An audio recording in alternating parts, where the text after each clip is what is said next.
Guys, yung bagyong Karina, ayan po. Dito po sa amin sa Malanday, Marikina. Yan po, lubog na po ang aming second floor.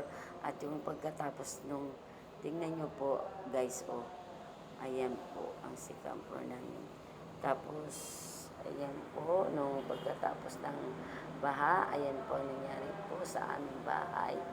Yung bahay namin guys is kahoy lang. So, unti-unti po talagang nasisira, sira na po talaga. Dahil po sa baha.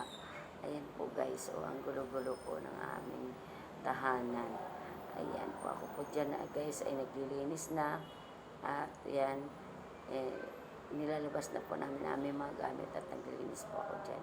Yun po ang aming mga damit, mga gamit na baha. Ayan po, at ako po ay naglalaba na sa napakadami yung iba guys, tinapon ko na kasi hindi ko na kaya.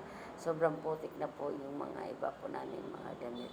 Kaya tinapon ko na lang po guys, at ayan po, nilaban ko. So dami-dami pa po ang natitira. Kaya naglilis po ako ng mga hangin. Pinulang po nga ako ng hangin dyan. Buti na lang at yung aking anak po ay nagdala ng hangin. Kaya kahit pa paano ay naunti-unti ko pong naisasampay. Ayan guys, so yung ginagamit ko na washing guys ay hiram ko lang po yan doon po sa aking inaanak, at mabuti naman po nga yung inaanak ko ay naawa at nag-allow kasi po ang aking washing machine guys ay nasira at nababad po kaya hindi po pwede gamitin.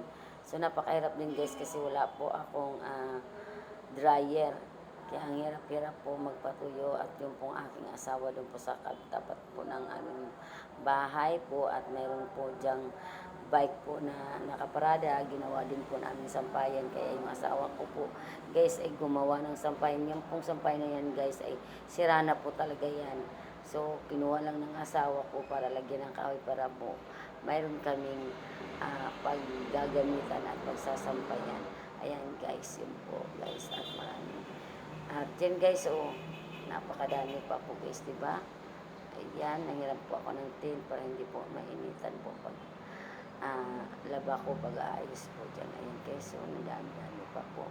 Ayan po mga box, linisin pa mga basura guys. At yan guys,